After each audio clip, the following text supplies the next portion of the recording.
Welcome to the introduction video on rhetorical fallacies, also known as logical fallacies. A rhetorical fallacy is an error of reasoning. They're flawed statements that often sound true. They're often used to strengthen an argument, but if your argument is dependent on rhetorical fallacies, then it's essentially worthless because you have no real rationale for what you are trying to argue. Now, the reason why we study this is twofold. First of all, you're going to have arguments with people all the time, and they're going to use rhetorical fallacies. And you need to be able to tell them that their argument is stupid. You're going to need to tell them that they need better support for what they're trying to say. That's going to help you win some arguments in the future. In addition, we want to make sure that you're presenting strong arguments by avoiding these things, and also by using this to understand what would be appropriate reasoning for an argument. Just to go back to something we talked about today, arguments are not based on isolated facts and evidence. Arguments start with reasons and rationale, the because statements of your claim. If you have strong reasons and rationale, then you will have a strong argument. Of course, you're also going to need to consider your warrants, the things that you're assuming, but you have to avoid the rhetorical fallacies to make sure that you have the strong argument to begin with. Then you can bring in the facts and the evidence. We're going to go over some of the most common rhetorical fallacies. If you notice on your worksheet that I gave you today, there are appeals to the mind, appeals to the emotions, faulty deductions, garbled cause and effect, manipulating content, and on the attack.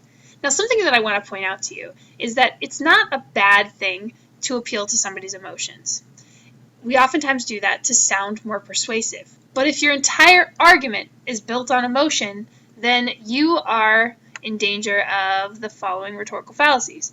Appeal to pity, fear, and ridicule. Those are the most common ones. People will try and make you feel afraid in order to, that's like the main reason for their argument. They'll make you feel pity, or they'll make the argument that, whatever they're opposing, they'll make it look stupid. In addition, there are some common appeals to the mind that people have. Appeal to anonymous authority. People will oftentimes say that studies show, but they don't really know about any studies. And then when you press them, it turns out they actually know nothing about what they're talking about. Appeal to incredulity. If something sounds unbelievable, then they just dismiss it out of hand. That's a rhetorical fallacy. Appeal to popular belief is a lot like appeal to anonymous authority. What it means is that people are saying, well, everyone knows this, so clearly it's true. But that's not actually good reasoning. Appeal to tradition. It's always been this way, so therefore it must be true. Then we've got problems with the way in which people are drawing conclusions. If people are drawing conclusions based only on anecdotes, that is, stories they've heard, rather than real facts, then that's a rhetorical fallacy. Also, there's all sorts of problems if you're drawing conclusions from a poor set of data. If you're drawing a conclusion about an entire group from one person, that can be a problem. If you are drawing a conclusion from a small sample size or making a generalization from a tiny sample, those are all rhetorical fallacies as well. Then there's a problem with cause and effect, and this is again very common. People will oftentimes assume that if they see two things at the same time, or one happening right after the other, that one has caused the other. But that's not necessarily true. Just because two things exist together does not mean that they are causally linked. Finally, we've got two more.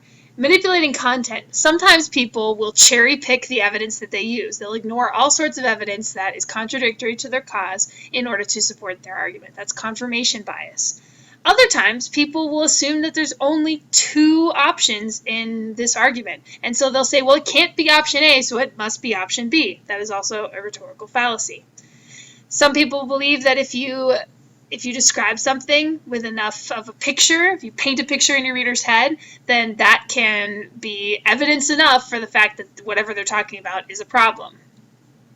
The last couple we have here, red herring, slippery slope, these are all very, very common. Red herring just means that people throw in evidence that has nothing to do with anything, and they kind of distract from their central argument. Slippery slope is a very common thing. People will argue that if we do something, that it will lead to something that is infinitely worse, and that inevitably it will lead to this bad thing. Ad hominem is probably one of the most common rhetorical fallacies you'll see on Facebook, for instance. If you call your opponent stupid, or if you call them a Nazi, then all of a sudden you have disproved their argument. That's what people believe, but that's a rhetorical fallacy. Circumstance ad hominem. This one I think I'm probably guilty of sometimes, but that's when you dismiss a study or somebody's ideas or their claim because they have an interest in it, because they want that thing to be true. Just because somebody wants it to be true doesn't mean that their claim isn't valid. Guilt by association is when you discredit a claim by associating it with an unreliable person. And straw man is, again, another very common rhetorical fallacy. It's where you oversimplify an argument so that you can dismiss it without really taking into account the qualifiers or the complexity of the argument. So now, having gone through all of those, I'm going to show you these in action by posing an argument between Hobbes and Calvin. Calvin and Hobbes, they're two cartoon characters that you may have heard of. And in each one, you're going to see that both of them are using rhetorical fallacies. The scary thing is that these are arguments that you've heard before. People make these rhetorical fallacies all the time.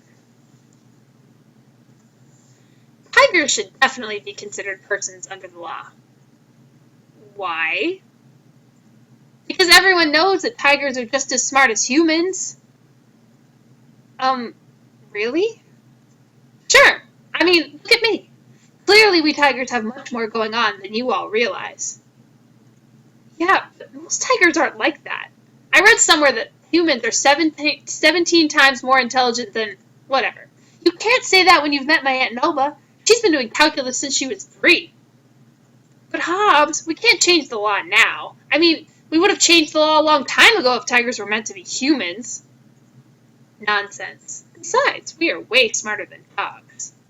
But we don't consider dogs humans. Also, if we change the law, we're going to have all sorts of animals we might want to put as humans. And then the zoos will be emptied and the animals will run wild through the streets, and then where will we be?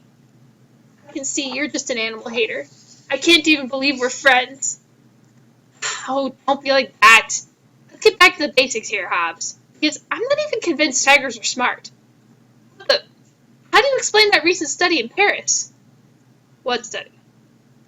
Tigers were in the same city where the study was being conducted. Don't you see that they must have collaborated with the humans? Also, the study proved that tigers have an IQ of roughly that of a really small child. But that study was commissioned by you, a tiger. Clearly it was biased. I read another study that demonstrated the absolute differences between tiger and human brains. So, your argument is essentially that tigers have no right to be considered persons because they are different. Wow.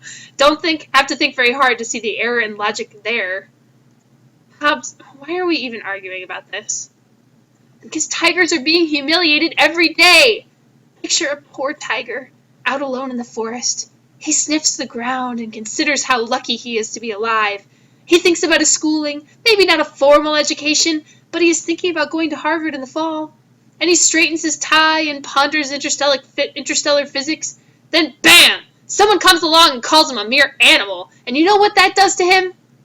Hobbes, really. If we don't do something, the whole animal kingdom is going to revolt. You should just watch yourself. Hobbes. And think of the poor, suffering tiger. And consider how believing in humans as the only people is just as silly as the fact that we once believed that the earth was flat. What do you want me to do? Either tigers are humiliated, or you say that they are people. Oh boy. And there you have it. That was a lot of rhetorical fallacies all in a row. But you can see these at work in everyday conversations between people. And right now, I want you to start opening your eyes to those things and start telling people to argue with better logic. Thank you.